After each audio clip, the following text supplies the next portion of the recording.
បញ្ញវន្តបញ្ញវតីយុវនិស្សិតយុវសិស្សរួមញាតិយុវអានទាំងឡាយជំរាបទៅជាប្រធានទេសចរអំណាចអប់រំដីដោយនៅក្នុងថ្ងៃនេះពិតជាពិសេសវិសាលណាស់ដោយយើងជាពលរដ្ឋពលរដ្ឋខ្មែរបានរួមគ្នាមកជួបជុំនៅក្នុងព្រឹត្តិការណ៍អំណាចដ៏អស្ចារ្យនៅលើទឹកដីអង្គរខេត្តសៀមរាបនេះក៏សូមកាត់សរសើរយើងអប់រំដីនៅពីរយៈភាពនៃការលះបង់កម្លាំងកាយចិត្តនិងពេលវេលាដ៏មានតម្លៃក្នុងដំណើរទេសចរអំណាចជាដំណើរសម្រិទ្ធលុបដំជំនិតបញ្ញាស្មារតីអ្នករាជជនទាំងឡាយដែលជាពលរដ្ឋពលរដ្ឋខ្មែរគ្រប់ក្រុមខេត្តស្រឡាញ់ខ្លួនរក្សាខ្លួនទើបដោយនាំខ្លួនចូលទៅកាន់សំណាក់អ្នកប្រាជ្ញបញ្ញវន្តស្រឡាញ់ជាតិរក្សាជាតិដោយព្រមភ្លេចគ្នាក្នុងការសិក្សាស្រាវជ្រាវស្វែងយល់ឲ្យលុបនៅក្នុងអង្គសិក្សា4ស្ដាប់គិតស៊ូសរសេរកត់ត្រាទើបសងជាឈ្មោះពលរដ្ឋខ្មែរជាអ្នកភាគពីអវិជ្ជាសេចក្តីល្ងងគំនិតខ្លាំងគំនិតភីស្រាងដោយបញ្ញាការពិចារណាចូលរួមទេសចរអំណាចនេះឯងសៀវភៅនៅក្បែរគូចាប់អានទុកជាអំណាចបានចំណេះរៀនអានរឿយៗគង់នឹងចិត្តវិជ្ជាចំណេះគង់នឹងមានវគ្គកម្មវិធីបន្តសូមអញ្ជើញបងតាមសន្តិដើម្បីមានប្រព័ន្ធច្បាស់លាស់បាទស្ដាយយើងចង់ស្ដាយតទៅទៅណាគឺយើងក៏មិនអាចទៅនៃតាមបងប្អូនញ៉ាំមួយមើលនេះធ្វើមិនសូវសូវទេបងប្អូនណៃឃើញទៅតាំងហាមប៊ូហ្វេអត់ណៃចូលញ៉ាំប៊ូហ្វេអត់ចុះដល់ពេលថ្ងៃនេះបងប្អូនក៏យកសភៅមកប៊ូហ្វេដែលសភៅបានព្រោះឲ្យនៅព្រោះឲ្យនេះណារសជាតិមិនដែរមុននឹងចាប់បានកម្មវិធីយើងមានជាពីរវគ្គដែលវគ្គទី1គឺជាការប្រយោលទៅជាការចែករំលែកពីបងប្អូនអបអរទេពាក់ព័ន្ធជាមួយបេសកកម្មទេសចរអំណាចហើយកត្តាហេតុអីបានគាត់ធ្វើបេសកកម្មហ្នឹងចោលប្រពន្ធចោលកូនចោលផ្ទះសម្បែងហើយសុខចិត្តធ្វើតាមមូលហេតុអីយើងក៏ចង់ដឹងដែរហើយទី2គឺដែលមានសម្ដេចនៅទីនេះក្នុងការចែករំលែកទៅកាន់បងប្អូនទ្រឲ្យបន្តមកបងប្អូនដែលមានសម្រួលចម្លើយកូននៅតែអាចសួរកាន់ព្រះអង្គក៏ដូចជាបងប្រុសអបអរបានតែមុននឹងចាប់បានខ្ញុំចង់កម្ដៅសិនដុំទៅកាន់បងប្អូនមួយសិនឥឡូវនេះខ្ញុំនឹងបងអរកសាលនៅខេត្តសៀមរាបច្រើនមែនទែនព្រោះកសាលតាំងពីអ្នកសៀមរាបបើកបរដោយយល់អធិស្ឋានឥឡូវខ្ញុំចង់ដឹងអ្នកសៀមរាបខ្លាំងមែនអត់បងប្អូនខ្លាំងមែនអត់មែនអត់ឥឡូវខ្ញុំមានសម្រួលមួយខ្ញុំត្រូវការអ្នកខ្លាំងដើម្បីឆ្លើយសម្រួលរបស់ខ្ញុំចង់សួរថាតើហេតុអីចាំបាច់អីដែលយើងនាំគ្នាមកអានសភៅនៅតាមទីសាធារណៈនៅសាលាអត់មានបណ្ណាល័យមែនអត់ឬក៏នៅផ្ទះអត់មានបណ្ណាល័យមានសភៅហើយក៏យើងបង្កើតឬក៏យើងចូលរួមអានសភៅនៅតាមទីសាធារណៈមានបងណាម្នាក់អាចឆ្លើយបានទេបាទមានទេនៅក្នុងចំណោមរបស់ហ្នឹងអូចាប់ផ្ដើមល្បីក៏អត់តាអូនផងតាយើងចូលមួយមើលបានណែនាំខ្លួនឈ្មោះបាទ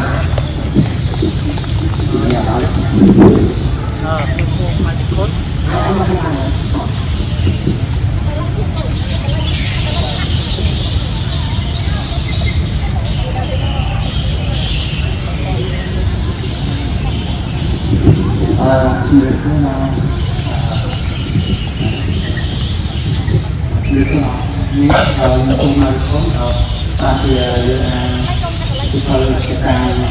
ពីសាធារណៈពីព្រោះជាបទសាថ្មីគឺជាការគឺថាកុំឲ្យ stress នៃយើងនៅកន្លែងយើងអាចខលហើយយើងមកក្រៅមានបរិយាកាសល្អហើយចាប់តើយើងមានថាជាខ្លាយពីស្មារតីនៅកន្លែងមានណាឡើយតែឲ្យយើងអត់ខលមានតែហើយជាច្រើនវាអត់បានស្គាល់អត់បានយល់ដឹងពីហើយពីនេះគឺថាច្រើន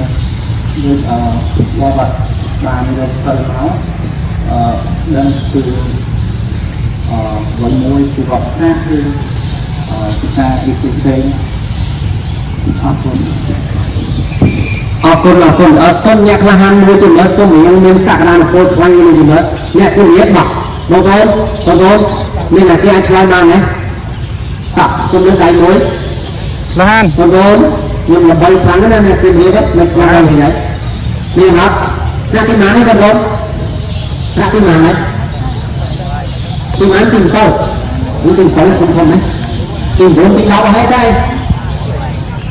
tidak mulu, ini nak tidak mulu dia kan, dia tidak naik tak, ada bomak, sama semua dia, ni nak tak bomak, sama kebak jadi itu nak apa? ការអានសភៅគឺជាសំខាន់មែនទេជាពិសេសការអានសភៅតាមទីសាធារណៈធ្វើឲ្យអ្នកដទៃនិងអ្នកទៅតាមសាធារណៈឲ្យឃើញហើយចូលរួមក្នុងការអានព្រោះការអានសភៅគឺជាសំខាន់មែនទេអាចអភិវឌ្ឍចំណេះដឹងរបស់យើងឲ្យកាន់តែទូលំទូលាយហើយការចូលរួមអានហ្នឹងបើសិនតែយើងអាននៅតាមផ្ទះឬតាមបណ្ណាល័យតាមសាលាអីអាស្រ័យមានអ្នកបានឃើញហើយក៏ចូលចិត្តអានសភៅទេតែសម័យបច្ចុប្បន្នសម្បូរទូរស័ព្ទដៃហើយក្មេងៗក៏ចូលចិត្តលេងទូរស័ព្ទដៃច្រើនហើយការអានទៅតាមទីសាធារណៈបែបនេះគឺកាន់តែលើកស្ទួយឲ្យការឲ្យក្មេងៗក៏ចូលចិត្តអានសភៅកាន់តែកើនឡើងនេះក៏ប៉ុណ្្នឹងឯងគុណអរគុណខ្លាំងក៏ទេដល់នេះយើងនឹងចង់ដាក់មកសម្រួលទៀតមុននឹងទទួលជូនបំណែបាទបងមានពាក្យមួយគេថាសៀវភៅគឺជាផ្លូវផ្លាស់ប្ដូរជីវិតតើវាអាចផ្លាស់ប្ដូរជីវិតបានមែនអត់មែនអត់មិនមែនមូលហេតុអីមានអីបកស្រាយបានអត់បងណាខ្លះអាចបកស្រាយបានបើសុំម្នាក់មើលមកខ្លានមកសុំខ្លះហានមួយទៅមើលសៀវភៅជាផ្លូវផ្លាស់ប្ដូរជីវិតតើអាចផ្លាស់ប្ដូរបានមែនអត់មានអីមកអំណាចណាបងមានទេអ្នកខាស៊ីមរៀបយើងបងសិស្សវិទ្យាល័យ10មករាមានអត់តោះនេះអៀនម្លេះណាអូបងឯងទៅសាមានអីមកជួបផ្ទាល់អញ្ចឹងហ៎ចុះណាបងអៀនមើលបង្ហាញសក្តានុពលមួយមើលតោះបងមានអត់ហើយណាលើកដៃលើតែមានដាក់ឃើញលើកដៃលើកដៃមួយបងតោះមានអត់អូខេតោះបងហកចង់ក្រោយតោះអូខេសុំសំលេងផ្ទះដៃជួយកូនប្រុសមួយបាទមុននឹងយើងចាប់បានបន្តតកសិស្សអត់ណាចេញទៅសាលាបាយមកបាទជាដំបូងខ្ញុំបានសូមគោរពទៅដល់សំណាក់សង្ឃនិងព្រះសង្ឃគ្រប់ព្រះអង្គហើយនិងសូមគោរពទៅដល់ផងហើយក៏ដូចជាការសូមគោរពទៅដល់មិត្តរួមសាលារបស់ខ្ញុំហើយក៏សូមគោរពទៅដល់សិស្សានុសិស្សទាំងអស់គ្នាមូលហេតុដែលថាអានសភៅវាអាចផ្លាស់ប្ដូរជីវិតបានមែនពីព្រោះមូលហេតុទី1ដែលសារតែការអានសភៅផ្លាស់ប្ដូរជីវិតនោះគឺទី1យើងអាចយល់ដឹងនៅពីគំនិតដែលថ្មីដែលយើងគិតនៅគំនិតអគតិហើយមួយទៀតគឺយើងអាចដឹងនៅអ្វីដែលថ្មីដែលបទពិសោធន៍ដែលយើងអត់ទាន់បានធ្វើហើយយើងអាចរកបាននៅគំនិតថ្មីច្រើនពីនៅក្នុងសភៅដូចជាការសភៅអប់រំឬក៏សភៅរឿងយើងអាចលើកមកបានដូចជាពេលខ្លះសភៅខ្លះវាអាចនឹងលើកមកការជួបនៃជីវិតពិតដូចជាការជីវិតពិតយើងអានទៅយើងយល់ថានៅនេះចំណុចមួយនេះគឺនិយាយពីរឿងដែលយើងធ្លាប់ជួបឬក៏សង្គមដែលយើងធ្លាប់អានទៅអញ្ចឹងការអានសភៅការអានកាន់តែច្រើនចំណេះដឹងយើងកាន់តែច្រើនយើងអាចយល់ដឹងបានច្រើននៅក្នុងសង្គមឬក៏ពេលបច្ចុប្បន្នពេលខ្លះសាច់រឿងខ្លះយើងអាចយកមកអនុវត្តនៅជីវិតពិតតាមអរគុណច្រើនបងហើយនេះគឺជាសាស័យរស់បាទដែលបានអានសៀវភៅពិតជាផ្លាស់ប្ដូរជីវិតមែនព្រោះតាមរយៈការអប់រំបាទគឺបងប្អូនមួយចំនួនអ្នកប្រាជ្ញមួយចំនួនអ្នកដែលពូកែមួយចំនួនគឺសុទ្ធតែកើតចេញពីការអានតែម្ដងអញ្ចឹងដើម្បីកុំឲ្យខាតពេលវេលាយូរបងប្អូនសូមកម្លាំងជាងនេះតិចមើលបងប្អូនបាទខ្ញុំមកសុយអញ្ចឹងបាទ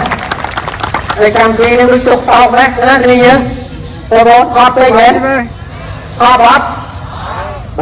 เอาคลังจังมาบ่าจังเราไปกับมอยคาเฟ่ไปเลยคือมาส่งลงมาเชิญบอกเราออกวันเลยจะไปใช้ลำเลยเจอการโปรโมทในเราบ่าส่งลงมาเชิญ